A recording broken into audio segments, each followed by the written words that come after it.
Lazarus and of Martha and of Mary, and Lazarus dying and Jesus raising him from the dead.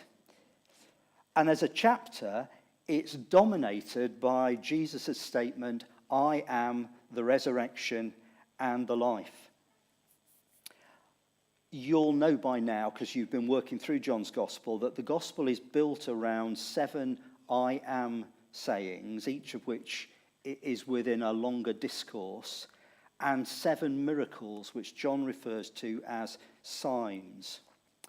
And this particular saying, I am the resurrection of the life, is one of only 2 where the saying and the sign actually link in. The other one's, I am the bread of life, which comes connected with the feeding of the 5,000.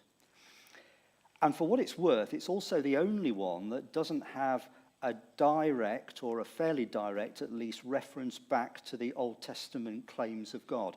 All the other I am claims that Jesus makes refer back very specifically and are direct claims to be or to do what God in the Old Testament claims for himself. But there isn't really a concept of resurrection in the Old Testament, and so it doesn't quite tie in. So it's fairly unique in that sense. As we go through this morning, I want to break the chapter into about 3 sections as we run through it, and try and get something from each of those sections that we can take away from this morning. So let me read first of all then from verse 1 of chapter 11, where John writes, Now a man named Lazarus was sick. He was from Bethany, the village of Mary and her sister Martha. This Mary, whose brother Lazarus now lay sick, was the same one who poured perfume on the Lord and wiped his feet with her hair. So the sisters sent word to Jesus, Lord, the one you love is sick.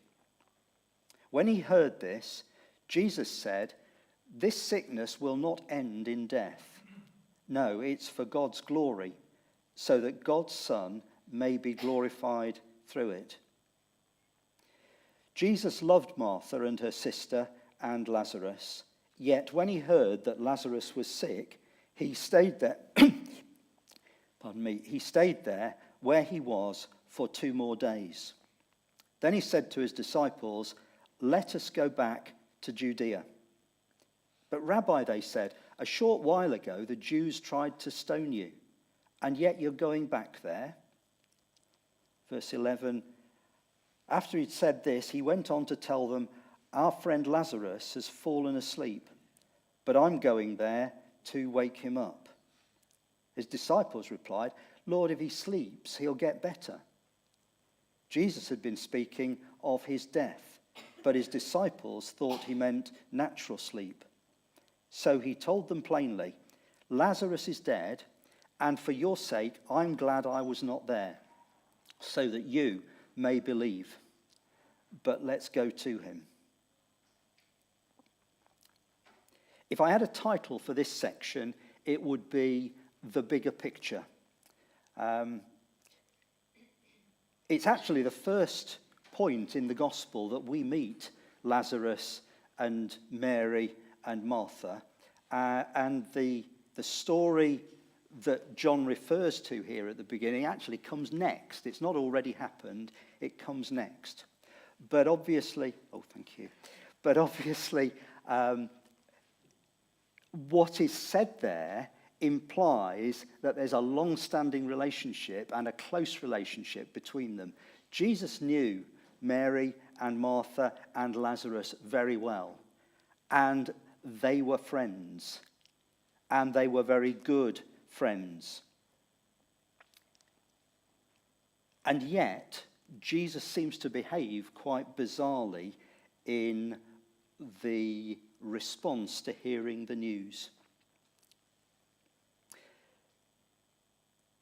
Lazarus was sick, he had a need. He was their brother, and they were concerned, and so the sisters sent word to Jesus. And when they sent word to him, they weren't just giving him information. They weren't just telling him that Lazarus was ill. They sent word to him because they trusted Jesus to be able to do something about it. There's an implied request here. Even though it's not said, there's an implied request that they expected that he would come and would heal him. Just as he'd done so for so many others who meant far less to him than Lazarus and Martha and Mary. Effectively, they prayed. Lazarus had a need, they had a concern, they sent word to Jesus and they expected him to do something about it. And there's a model there in the way that they behave for us, for prayer. And yet, Jesus' response was not at all what they were hoping for. His response was in two ways. First of all, his response in his words. He said, "This won't end in death, but in God's glory." I wonder where that was spoken. Was it spoken on aside to his disciples, or was it spoken more openly? If they were going to send word to him, they would have had to do that via a messenger. It wasn't a text on a phone. It wasn't even a telegraph or a telegram.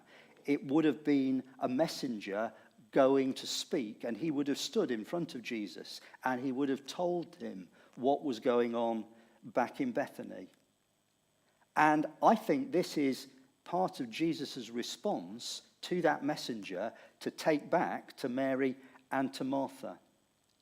And whether it was or not actually has implications for their attitude towards what's going on and also for their understanding of Jesus. But he makes a direct statement and says, this illness won't end in death. It's so that God and God's Son will be glorified. And then he responded in his behavior. Bizarrely, it says he stayed where he was for 2 more days. Doesn't staying put for 2 days seem a bit heartless and cruel? He's not only leaving it long enough for Lazarus to die when he could have done something about it, but he's also putting Mary and Martha through all the stress and the worry which he could have done something about. And again, I think there's a lesson here for us in terms of our understanding of God's dealings with us. What Jesus did, the way Jesus behaved, the way Jesus responded to this situation and to the request had a deliberate, higher purpose behind it.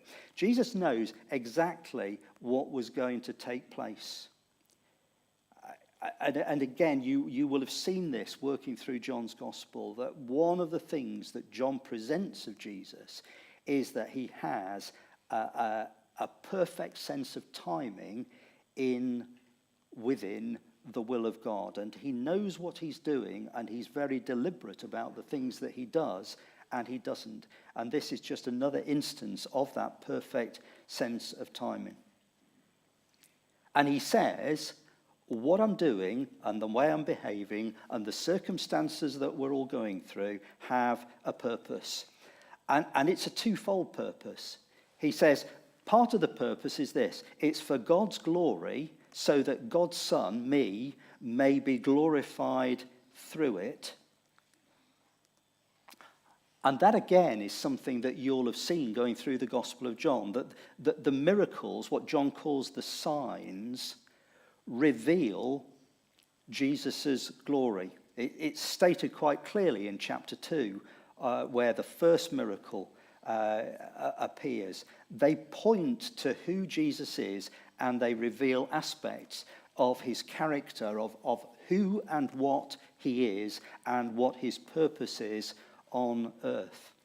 The word glory in Hebrew is its basic is a word that means heaviness. And from heaviness, it moves to substance. If something's heavy, it's got substance to it. And from substance, it moves to reflecting character or essence of who or what something or someone is.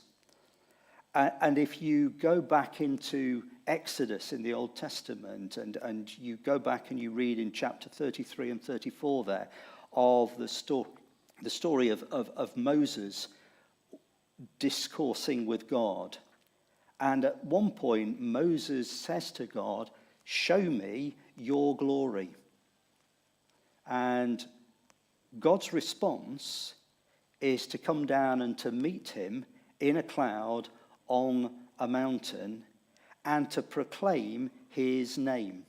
This is how he reveals to Moses his glory. He proclaims his name. But he doesn't just proclaim the name, he proclaims the character. It says in Exodus 34, verse 6, he passed in front of Moses, proclaiming, the Lord, the compassionate and gracious God, slow to anger, abounding in love and faithfulness, maintaining love to thousands, and forgiving wickedness and rebellion and sin, and yet not leaving the guilty unpunished. Show me your glory. Here is my character. And in John's gospel, that's exactly what these signs do. They reveal aspects of Jesus' character and of his divinity. And just as God's glory was the purpose of the signs, so God's glory may be the purpose of his dealings with us, like they were the purpose of his dealing with Lazarus and with Mary and with Martha. But there's a second aspect to the purpose. It's not just for the revealing of God's glory. Purpose 2, I'm glad that I wasn't there so that you may believe. Purpose 2, the point of revealing his glory was to bring faith, to bring belief in Jesus and in the purpose for which he was here. So the purpose is to reveal God's glory, to glorify Jesus himself, but to bring faith in him and in what he has come for. So that's the bigger picture of what's going on here.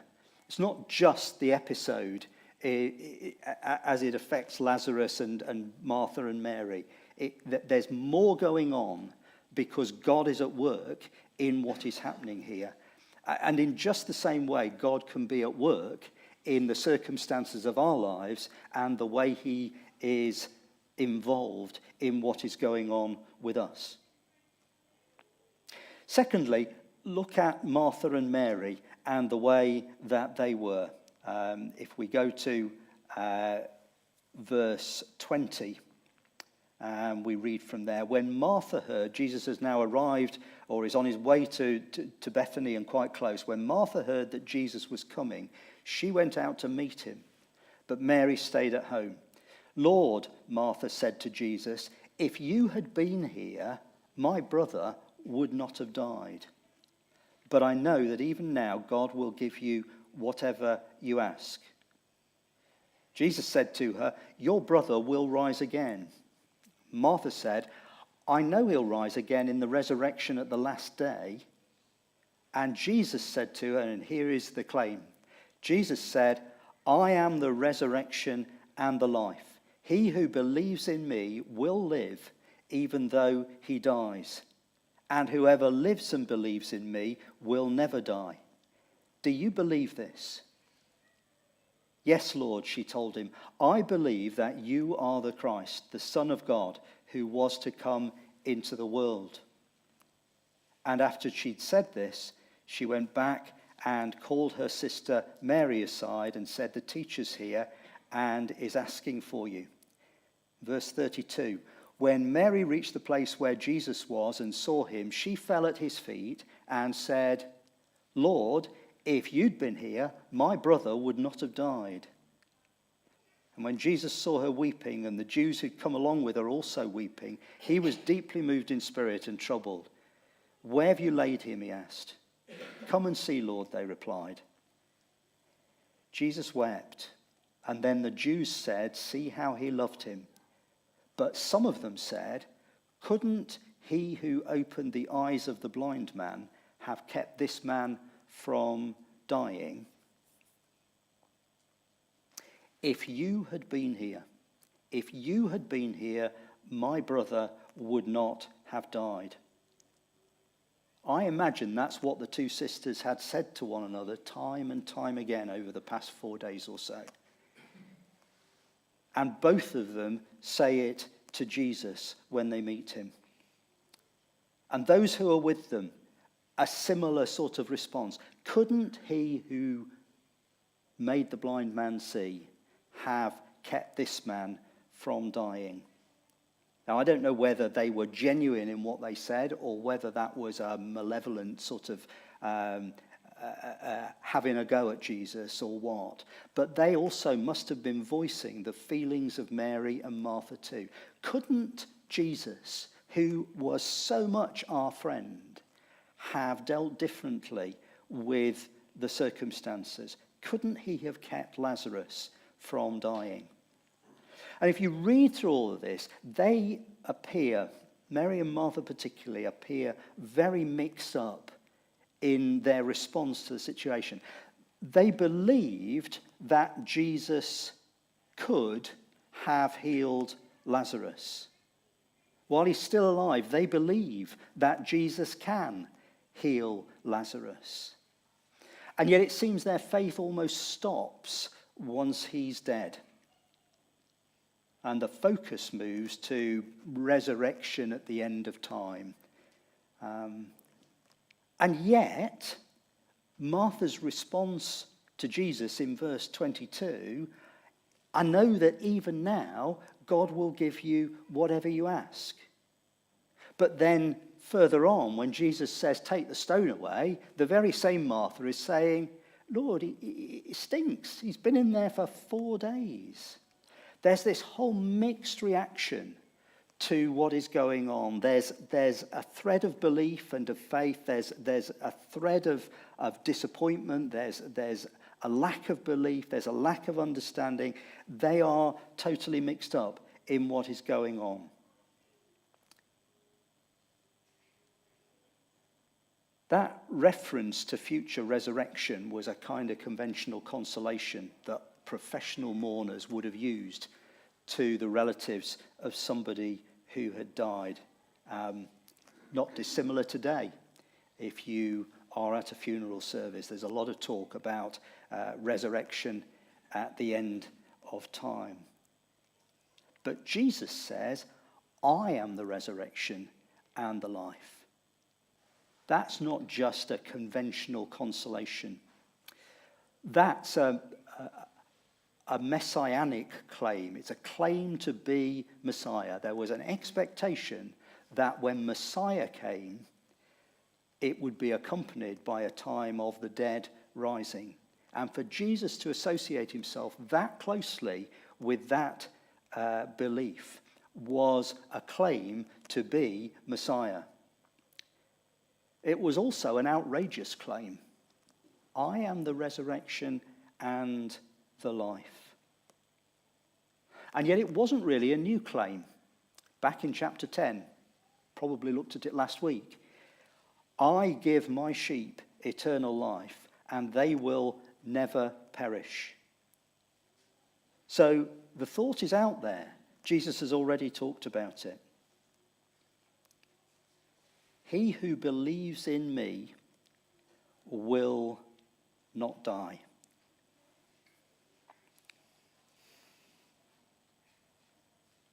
"And he who lives and believes in me will not die." Sorry, let me read that again. "He who believes in me will live even though he dies. And whoever lives and believes in me will never die. Do you believe this?" Sounds a bit repetitive. But actually there's a movement there.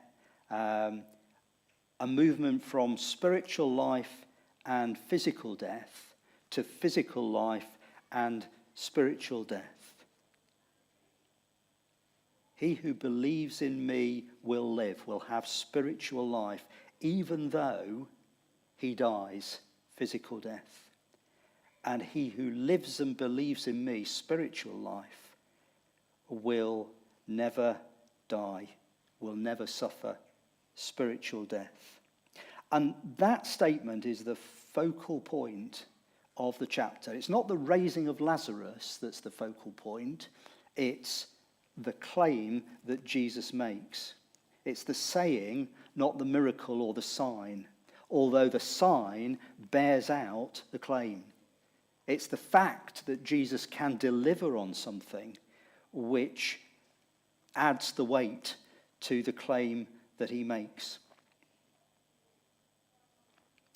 Verse 38. This is the miracle itself. Jesus, once more deeply moved, came to the tomb. It was a cave with a stone across the entrance. "Take away the stone," he said. Here's Martha. "But Lord," said Martha, the sister of the dead man, "by this time there's a bad odor, for he's been there 4 days." And Jesus said, "Didn't I tell you that if you believed, you would see the glory of God?" So they took away the stone, and then Jesus looked up and said, "Father, I thank you that you have heard me. I knew that you always hear me, but I said this for the benefit of the people standing here, that they may believe that you sent me." And when he'd said this, Jesus called out in a loud voice, "Lazarus, come out." And the dead man came out, his hands and feet wrapped with strips of linen and a cloth around his face. And Jesus said to them, "Take off the grave clothes and let him go." He's been in there 4 days. Literally, it is the 4th day. It was the common Jewish idea that physical corruption, the corruption of the body, started on the 4th day. And that as the body started to decompose, that was the time at which the soul took its final leave from the body. And so there's significance in the fact that Lazarus had been there and this was the 4th day. This is why they struggled probably to believe that Jesus could do something about it. It was too late. If he'd been there earlier, he could have done something. But it's now too late because it's the 4th day. Lazarus wasn't just dead, he was dead and gone. And yet Jesus doesn't have a problem with that. Did I not tell you? Actually, no, he didn't tell them, or at least not in the recorded words that are there, unless there's a reference back to that message that the messenger brought back. This won't end in death, it's for God's glory.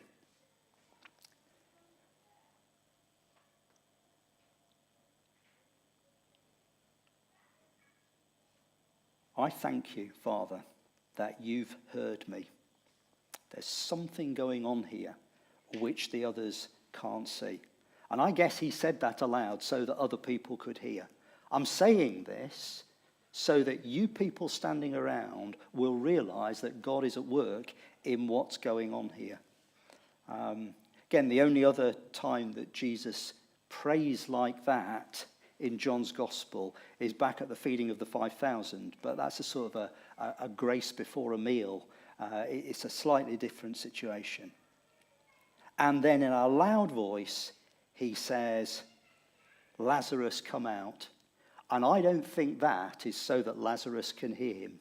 I think that's so that there is no doubt that all the people around can hear what he is saying. He has commanded Lazarus to come out of the grave. This Lazarus who's been there for 4 days, whose body has started to decompose, whose soul has left his body. I have so many questions about what that looked like. What did it look like when Lazarus came out of the tomb? How did Lazarus see where to walk because his face was covered. It was wrapped up in a cloth. How could he walk? Because his feet were bound. What did it look like? We have these pictures from the movies, don't we, of, mummies walking. It kind of looked like that, but what did it look like? This was somebody who was alive again. And Jesus says, take off the clothes and let him go. Full stop. There's no detail given about what the scene looked like. There's no detail about Mary and Martha's reaction. They must have been absolutely flabbergasted and overjoyed. Not told anything about that at all. There's nothing told to us about Lazarus's reaction. Did he know what had happened? Did he know he'd been dead? And there's nothing told about the reaction of the people who are standing there. Jesus says, Lazarus, come out. And when he comes out, he says, take off the things that are binding him and let him go. And that is the end of the story. But something has gone on. Verse 45. Therefore, many of the Jews who'd come to visit Mary and had seen what Jesus did put their faith in him. But some of them went to the Pharisees and told them what Jesus had done. The one thing we are told about what happened is that it polarized the people who were there. At one extreme, it had exactly the effect that Jesus promised that it would. Many of the Jews who'd seen what Jesus did put their faith in him or believed in him. It's the same word that's translated in a different way. And yet, on the other hand, those who were against him weren't actually helped by it at all. They were still against him. They reported what had happened to the Jewish authorities. They saw the same thing, but they chose how they would respond to what was going on. So where does that leave us? What does it tell us? What does it teach us? What does it give us to take away this morning? The bigger picture. The sisters sent word to Jesus as a picture of prayer and a model for the way that we can approach prayer. But Jesus' response is also a model for the way that God may choose to deal with us. He may not do what we think is the right thing. He may have other plans. And in this situation, in the short term, there was considerable sorrow. But it was for much long-term gain. And above all, it was for God's glory. Mary and Martha demonstrating a weak, a wavering faith. There's even a suggestion in what we read that they blamed Jesus for the death of their brother. They thought he could have done better. And they thought they deserved some special attention from him. But even though their faith wavered, Jesus still raised Lazarus from the dead, which gives me hope that there's hope for me in my weak and my wavering faith. And then finally, in the raising of Lazarus, the scene was set to make it as hard as possible. It was past the point of no return. And we are so familiar, or we can be so familiar with this narrative, that we completely miss the staggering nature of what happened. It's not helped by the fact that John seems to pass over it quite calmly. But Jesus brought a man back to life and confirmed, therefore, that he was the resurrection and the life. And actually did more, because he himself died and came back to life. And did it with this twofold purpose, that God would be glorified, and that as a result of God being glorified, men and women would believe in Jesus. But we choose how we respond. I don't know whether any of that resonates with you, if there's anything there for you to take away. But I hazard a guess that there's something in at least one of those models which is relevant for each one of us. but we choose how we respond. I'm going to pray and then I'll hand back to Rob. Father, thank you for your word. Thank you for giving us something that we can read, or which recounts something of what Jesus did and was as he moved about on earth. Thank you for giving us in it the revelation of your glory. And thank you for giving us something which allows us to respond and to believe. And I pray that you would give each one of us something to take away and to reflect on in what you caused John to write in this 11th chapter of his gospel. Amen.